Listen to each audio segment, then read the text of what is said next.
दोस्तों नमस्कार, जय श्री कृष्ण, राधे राधे। विद्याशक्ति एजुकेशन के ऑनलाइन प्लेटफॉर्म पर सभी मित्रों का हार्दिक स्वागत और अभिनंदन है। तो देखते हैं आज का पहला प्रश्न क्या है। आज का पहला प्रश्न है, दूध के दांतों की संख्या होती है। ऑप्शन ए है 20, बी में है 24, सी में है 28 और डी में है 32। तो दोस्तों हमें पता है कि मनुष्य में दांतों की जो संख्या होती है वो एक तो 32 होती है और एक 20 होती है। 32 जो दांतों की संख्या है वो स्थायी दांतों की संख्या है, जो जीवन में एक ही बार आते हैं, दूसरी बार गिरने पर पुनः नहीं आते हैं। जबकि दूध के जो दांत होते हैं जो 4-5 वर्ष के बाद गिरने प्रारंभ हो जाते हैं, तो इनकी संख्या होती है 20। ठीक है, अगला क्वेश्चन देखते हैं। अगला क्वेश्चन है, पाचन की निम्नलिखित अभिक्रिया में एक क्या है। मतलब हमें यहाँ पर एक पाचन से संबंधित एक अभिक्रिया दे रखी है और उसमें प्रतीक दिया हुआ है ए। तो इस ए की जगह क्या आएगा वो हमें देखना है। ठीक है, तो यह अभिक्रिया है मंड और मंड से निर्माण हो रहा है शर्करा का। तो यह ए, तो मंड से शर्करा के निर्माण में कौन सा एंजाइम काम में आएगा इसके बारे में अपने को बताना है। तो ऑप्शन देखते हैं, ऑप्शन में कौन कौन से एंजाइम दिए हुए हैं। देखो, ऑप्शन ए में है लाइसोजाइम, ऑप्शन बी में है एमिलेज और ऑप्शन सी में है लाइपेज और ऑप्शन डी में है सुक्रेज। ठीक है, तो दोस्तों सुक्रेज एंजाइम जो है वो तो सुक्रोज शर्करा का पाचन करता है। कौन सी शर्करा का? सुक्रोज का। लाइपेज एंजाइम है वो वसा का पाचन करने वाला एंजाइम होता है। ठीक है, और इसके अलावा है एमिलेज। तो एमिलेज एंजाइम है वो भोजन में उपस्थित जो मंड या जिसको अपन कहते हैं स्टार्च, तो उस स्टार्च को शर्करा में बदलने का कार्य करता है। और ये जो क्रिया है वो मुंह में होती है। कहाँ होती है? मुंह में होती है। तो इसका जो राइट आंसर है वो हो जाएगा ऑप्शन बी। अगला प्रश्न। अगला प्रश्न है, पित्त का निर्माण कहाँ होता है। ऑप्शन ए है पित्ताशय, ऑप्शन बी है अग्नाशय, ऑप्शन सी है यकृत और ऑप्शन डी है आमाशय। ठीक है, तो इसका सही आंसर क्या होना चाहिए? तो यदि आप पित्ताशय इसका आंसर मानते हो तो इसका आंसर है वो गलत हो जाएगा पित्ताशय, क्योंकि यकृत के अंदर पित्त का निर्माण होता है। पित्ताशय में केवल पित्त का संग्रहण होता है, जबकि पित्त का निर्माण है वो यकृत में होता है। इसलिए इसका राइट आंसर है वो हो जाएगा ऑप्शन से यकृत। अगला प्रश्न देखते हैं। कार्बोहाइड्रेट, प्रोटीन एवं वसा का पूर्ण पाचन स्थल है। ऑप्शन ए में है ग्रेसनी, ऑप्शन बी में है मुख गुहा, ऑप्शन सी में है आमाशय और ऑप्शन डी में है क्षुद्रांत्र। तो दोस्तों हमने जब पाचन तंत्र को पढ़ा था क्लास में, उस क्लास में मैंने आपको बताया था कि कार्बोहाइड्रेट, प्रोटीन एवं वसा का पूर्ण पाचन स्थल है वो होता है अपने क्षुद्रांत्र। कौन होता है? क्षुद्रांत्र। तो इस प्रश्न का जो राइट आंसर है वो हो जाएगा ऑप्शन डी, क्षुद्रांत्र। अगला क्वेश्चन देखते हैं। अगला क्वेश्चन है, लार में उपस्थित एंजाइम है। ऑप्शन ए में है टाइलिन, ऑप्शन बी में है लाइसोजाइम, ऑप्शन सी में है ए एवं बी दोनों और ऑप्शन डी में है लाइपेज। तो दोस्तों टाइलिन और लाइसोजाइम दोनों ही प्रकार के जो एंजाइम है वो लार में पाए जाते हैं, जबकि जो लाइपेज एंजाइम है वो लार में नहीं पाया जाता है। ठीक है, तो इसका जो राइट आंसर है वो हो जाएगा ऑप्शन सी, ए एवं बी दोनों। अगला प्रश्न देखते हैं। निम्न में से कौन सा एंजाइम केवल बच्चों में स्रावित होता है ना? वो एंजाइम बताना है अपने को जो केवल और केवल बच्चों में स्रावित होता है। तो ऑप्शन ए में है ट्रिप्सिन एंजाइम, ऑप्शन बी में है काइमोट्रिप्सिन, ऑप्शन सी में है रेनिन और ऑप्शन डी में है टाइलिन। तो केवल बच्चों में स्रावित होने वाला जो एंजाइम है वो है आपके रेनिन। मतलब ये वयस्क मनुष्य है, वयस्क मनुष्य में रेनिन हार्मोन, रेनिन एंजाइम का क्या होता है? अभाव होता है। क्या होता है? अभाव होता है। तो ये केवल बच्चों में ही पाया जाता है। तो इसका राइट आंसर हो जाएगा ऑप्शन सी। अगला प्रश्न देखते हैं। प्लाज्मा अवस्था में पदार्थ किस रूप में पाया जाता है? ठीक है, मतलब प्लाज्मा अवस्था होती है पदार्थ की चौथी अवस्था। तो इस अवस्था के अंदर पदार्थ किस रूप में पाया जाता है? तो देखते हैं ऑप्शन। ऑप्शन ए है गैसीय अवस्था में, ऑप्शन बी है तरल अवस्था में, ऑप्शन सी है आयनीकृत गैस के रूप में और ऑप्शन डी है इनमें से किसी भी अवस्था में नहीं। ठीक है, तो ठोस, द्रव और गैस इन तीन अवस्थाओं के अतिरिक्त पदार्थ की चौथी अवस्था होती है प्लाज्मा अवस्था, और इस प्लाज्मा अवस्था में पदार्थ है वो आयनीकृत गैस के रूप में होता है। किस रूप में होता है? आयनीकृत गैस के रूप में होता है, इसलिए इसका सही आंसर हो जाएगा ऑप्शन सी। अगला प्रश्न देखते हैं, किस अवस्था में पदार्थ का घनत्व सर्वाधिक होता है? ऑप्शन ए है ठोस, ऑप्शन बी है द्रव, ऑप्शन सी है गैस और ऑप्शन डी है प्लाज्मा।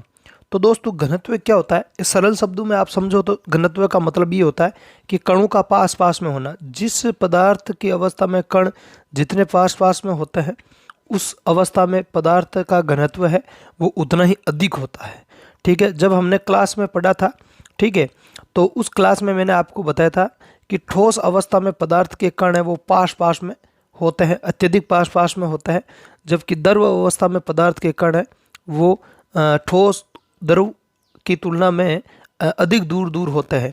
इसलिए ठोस में कण पास पास में होने के कारण ठोस का घनत्व सर्वाधिक होता है और गैस का घनत्व सबसे कम होता है। इसलिए इस प्रश्न का राइट आंसर हो जाएगा ऑप्शन ए ठोस। ठीक है, तो ध्यान रखना है, सर्वाधिक घनत्व पूछे तो ठोस का और सबसे कम घनत्व पूछे तो गैस का और द्रव का घनत्व इन दोनों के बीच का होता है। अगला प्रश्न देखते हैं। अगला प्रश्न है, पदार्थ की कितनी भौतिक अवस्थाएं होती है? तो दोस्तों ध्यान रखना, पदार्थ की भौतिक अवस्थाओं की बात करें तो तीन ही भौतिक अवस्थाएं होती हैं। एक तो होती है ठोस अवस्था, एक होती है द्रव अवस्था और एक होती है गैसीय अवस्था। ठीक है, तो भौतिक अवस्थाएं तीन ही हैं, बाकी इसके अतिरिक्त है प्लाज्मा अवस्था और बोस आइंस्टाइन कंडेंसेट अवस्था, ये दो और अवस्थाएं होती हैं। तो इसका जो राइट आंसर है वो हो जाएगा ऑप्शन ए 3। अगला प्रश्न है, अगला प्रश्न देखते हैं, निम्न में से कौन सा एंजाइम प्रोटीन पाचक एंजाइम है? ऑप्शन ए है पेप्सिन, ऑप्शन बी में है ट्रिप्सिन, ऑप्शन सी में है उपयुक्त दोनों और ऑप्शन डी में है लाइसोजाइम। तो दोस्तों प्रश्न कह रहा है कि प्रोटीन पाचक एंजाइम कौन सा है, उसकी अपने को पहचान करनी है, मतलब वो एंजाइम जो प्रोटीन का पाचन करता है। तो ऑप्शन ए में दिया हुआ है पेप्सिन, ऑप्शन बी में दिया हुआ है ट्रिप्सिन और ऑप्शन सी में उपयुक्त सभी है। तो पेप्सिन एंजाइम प्रोटीन का पाचन करता है और ये आमाशय में पाया जाता है। कहाँ पाया जाता है? आमाशय में पाया जाता है। ऑप्शन बी में है ट्रिप्सिन, ये भी प्रोटीन का पाचन करता है लेकिन ये छोटी आंत में पाया जाता है। ठीक है, लेकिन पेप्सिन और ट्रिप्सिन दोनों ही है तो प्रोटीन पाचक ही एंजाइम है ना, दोनों ही प्रोटीन पाचक एंजाइम ही होते हैं।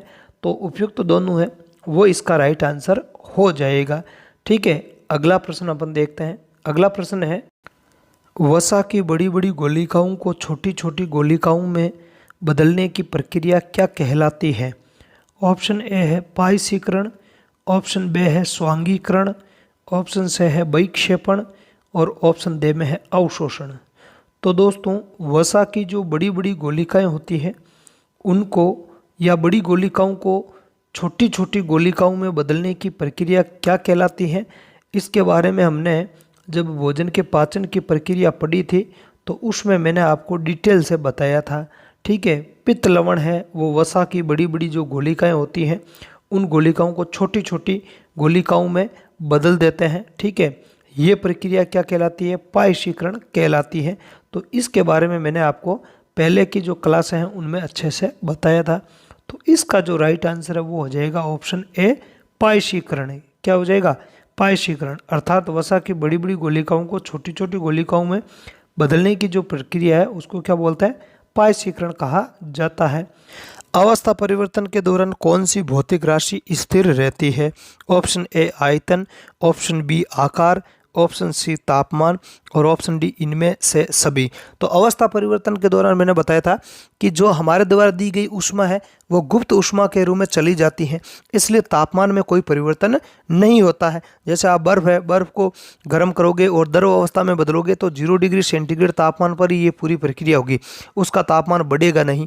ठीक है, इसी प्रकार जो द्रव है पानी है मान लो, तो पानी को आप भाप में बदलोगे तो 100 डिग्री सेंटीग्रेड पर वो भाप में बदल जाएगी, है ना, तो उस समय उसका जो ताप है वो स्थिर रहता है। ठीक है, इसलिए अवस्था परिवर्तन के दौरान हमेशा ही तापमान स्थिर रहता है, इसलिए इसका राइट आंसर हो जाएगा आपके ऑप्शन सी हो जाएगा। क्या हो जाएगा? ऑप्शन सी हो जाएगा, क्योंकि आयतन और आकार ये तो बदलते रहते हैं, ये तो बदलते रहते हैं। अगला प्रश्न देखते हैं। अगला प्रश्न है, बर्फ का गलनांक होता है। ऑप्शन ए है 0 degree centigrade, option B 10 degree centigrade, option C 98.6 Fahrenheit और ऑप्शन डी है -4 डिग्री सेंटीग्रेड। तो दोस्तों बर्फ का जो गलनांक होता है वो 0 डिग्री सेंटीग्रेड होता है। कितना होता है? 0 डिग्री सेंटीग्रेड होता है। तो इसका जो राइट आंसर है वो हो जाएगा ऑप्शन ए। निम्न में से आमाशय का भाग नहीं है, मतलब यहाँ चार जो ऑप्शन दिए हुए हैं इनमें से कौन सा भाग है जो आमाशय का नहीं है? तो 3 भाग आमाशय के दिए हुए हैं, उनमें से एक नहीं होगा। ठीक है, तो देखते हैं कौन सा नहीं होगा। ऑप्शन ए है ग्रहणी, ऑप्शन बी है कार्डियक, ऑप्शन सी है फंडिस और ऑप्शन डी है पाइलोरिक। तो दोस्तों जब हमने आमाशय के बारे में पढ़ा था उस क्लास में मैंने आपको बताया था विथ डायग्राम कि आमाशय के 3 भाग होते हैं। पहला भाग होता है कार्डियक भाग, दूसरा फंडिस भाग और तीसरा होता है पाइलोरिक भाग। ऐसे ही छोटी आंत के भी 3 भाग होते हैं, ग्रहणी, अग्र शुद्रांतर और शुद्रांतर। ऐसे ही बड़ी आंत के भी 3 भाग मैंने आपको बताए थे।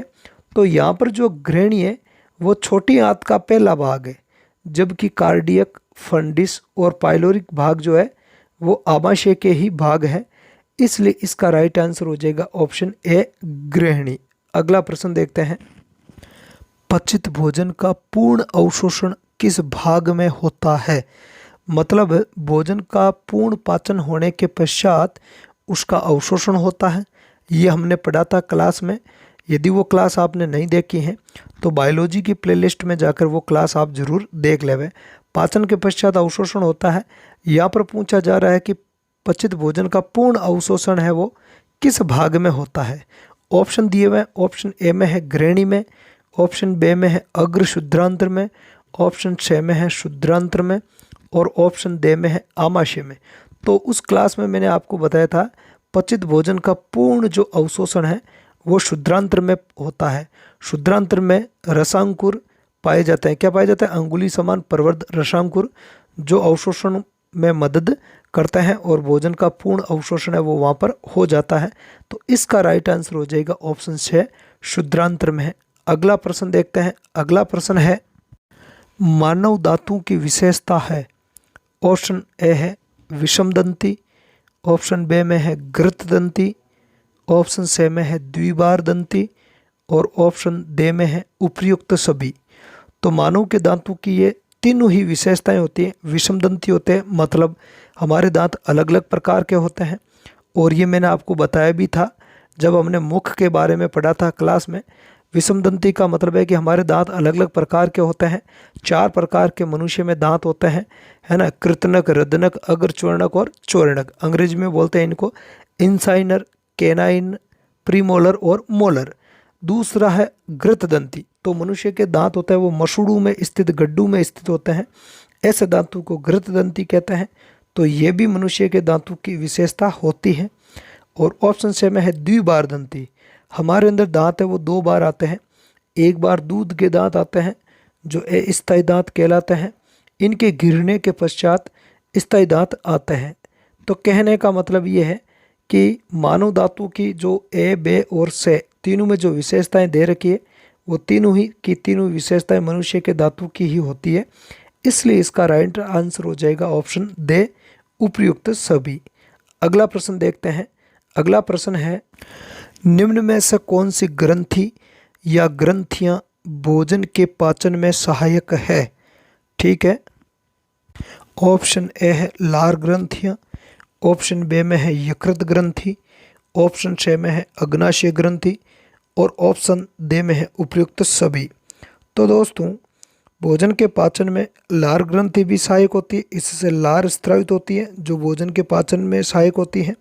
यकृत ग्रंथि से पित्त रस का स्त्रण होता है, यह भी भोजन के पाचन में सहायक होती है।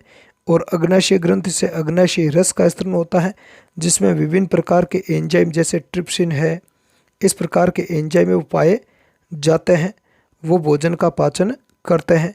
इस प्रकार इसका जो राइट आंसर है वो हो जाएगा ऑप्शन दे, उपर्युक्त सभी। गर्म करने पर विसरण की दर हो जाती है। मतलब गर्म करने पर विसरण की दर पर क्या प्रभाव पड़ता है, ये अपने को बताना है। ऑप्शन ए में है तेज हो जाती है, ऑप्शन बी में है धीमी हो जाती है, ऑप्शन सी में है पहले कम बाद में तेज हो जाती है, ऑप्शन डी में है पहले तेज बाद में कम। ठीक है, तो गर्म करने पर क्या होगा, पदार्थ है वो ऊष्मा ग्रहण करेंगे, ऊष्मा ग्रहण करेंगे तो उनकी गतिज ऊर्जा बढ़ जाएगी। क्या हो जाएगी, उनकी जो काइनेटिक एनर्जी होती है, गतिज ऊर्जा होती है, वो बढ़ जाती है।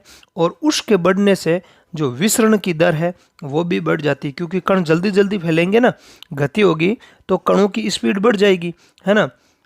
जब उसको गर्म करेंगे तो स्पीड बढ़ने के कारण है वो जल्दी से विसरित हो जाएगा, है ना, फैल जाएगा, मिल जाएगा। ठीक है, इसलिए गर्म करने पर विसरण की दर हमेशा ही तेज होती है। क्या होती है, तेज होती है। इसलिए इसका राइट आंसर हो जाएगा ऑप्शन ए। अगला प्रश्न देखते हैं। अगला प्रश्न है, निम्नलिखित में से कौन एक द्रव्य का गुण नहीं है। मतलब इन 4 गुणों में से कौन सा एक गुण है वो द्रव अवस्था का नहीं है। तो पहले ऑप्शन देखते हैं। ऑप्शन है इनकी संपीड्यता बहुत अधिक होती है। नहीं, संपीड्यता सर्वाधिक तो हमने अभी प्रश्न भी देखा था कि गैसों की संपीड्यता वो सर्वाधिक होती है, तो ये आपके द्रव का गुण नहीं है। अगला है आगे ऑप्शन बी है, इनके कण स्वतंत्र रूप से गति करते हैं। बिल्कुल हाँ, हालांकि गैस की तुलना में तो स्वतंत्र रूप से गति नहीं कर सकते हैं, लेकिन फिर भी ठोस की तुलना में अधिक स्वतंत्र रूप से गति कर सकते हैं, इसलिए वो लिक्विड अवस्था में होते हैं। अगला सी है, इनका आयतन निश्चित होता है। बिल्कुल सही है, जो द्रव अवस्था में जब पदार्थ होता है तो उसका जो आयतन है वो निश्चित ही होता है। अगला है, इनका आकार निश्चित नहीं होता है। बिल्कुल, द्रव अवस्था में पदार्थ का आकार है वो निश्चित नहीं होता है, केवल आयतन ही निश्चित होता है। तो कथन बी, कथन सी और कथन डी, तीनों कथन है वो द्रव के गुणों के बारे में सही है, सटीक है। लेकिन जो ऑप्शन ए में दिया हुआ है कि इनकी संपीड्यता बहुत अधिक होती है, तो ये गैसों के लिए कथन है, इसलिए ये है वो गलत हो जाएगा द्रव के लिए। तो ये द्रव का गलत गुण है, ठीक है, या द्रव का गुण नहीं है, इसलिए इसका आंसर हो जाएगा ऑप्शन ए। अगला प्रश्न देखते हैं। 0 डिग्री सेंटीग्रेड तापमान पर बर्फ एवं जल में से किसकी ऊर्जा अधिक होगी। ऑप्शन ए है जल, ऑप्शन बी है बर्फ, ऑप्शन सी है दोनों के बराबर, और ऑप्शन सी है कुछ नहीं कह सकते हैं। तो दोस्तों ध्यान रखना है कि अवस्था परिवर्तन जब भी होता है तो दोनों अवस्थाओं का जो तापमान है वो स्थिर रहता है ना। तापमान क्या रहता है, स्थिर रहता है। जैसे कि यहाँ बर्फ को अपन जल में बदलेंगे और उस तो क्या करना पड़ेगा, गर्म करना पड़ेगा। गर्म करेंगे तो तापमान स्थिर रहता है, 0 डिग्री सेंटीग्रेड ही रहेगा, तापमान बढ़ता नहीं है, क्योंकि हमारे द्वारा दी गई ऊष्मा है वो गुप्त ऊष्मा के रूप में होती है और बर्फ के कणों के मध्य उस बंध को तोड़ने में खर्च हो जाती है। तो इसलिए जो जल है, बर्फ की तुलना में जो जल है उसमें वो गुप्त ऊष्मा अतिरिक्त रूप से होगी, है ना, एक्स्ट्रा ऊर्जा होगी। इसलिए इसका जो राइट आंसर है वो हो जाएगा ऑप्शन ए जल। अगला प्रश्न है, जल का क्वथनांक होता है। ऑप्शन ए है 100 डिग्री सेंटीग्रेड, ऑप्शन बी है 110 डिग्री सेंटीग्रेड, ऑप्शन सी है 98.6 फ़ारेनहाइट और ऑप्शन डी है 273 केल्विन। तो दोस्तों ध्यान रखना, जल का जो क्वथनांक होता है वो होता है 100 डिग्री सेंटीग्रेड। कितना होता है, 100 डिग्री सेंटीग्रेड, इसलिए इसका राइट आंसर हो जाएगा ऑप्शन ए। ठीक है, और क्वथनांक किसको कहते हैं, क्वथनांक कहते हैं द्रव अवस्था का गैसीय अवस्था में बदलना। तो जिस तापमान पर वो द्रव अवस्था से गैसीय अवस्था में बदलती है उस तापमान को ही उस द्रव पदार्थ का क्वथनांक कहते हैं।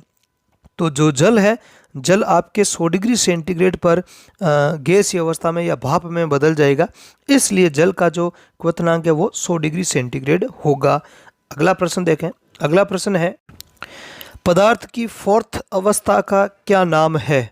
ठीक है। तो पदार्थ की 3 अवस्थाएं हमें पता है, 3 भौतिक अवस्थाएं, ठोस, द्रव और गैस। और 4th अवस्था कौन सी होती है? ऑप्शन देखते हैं।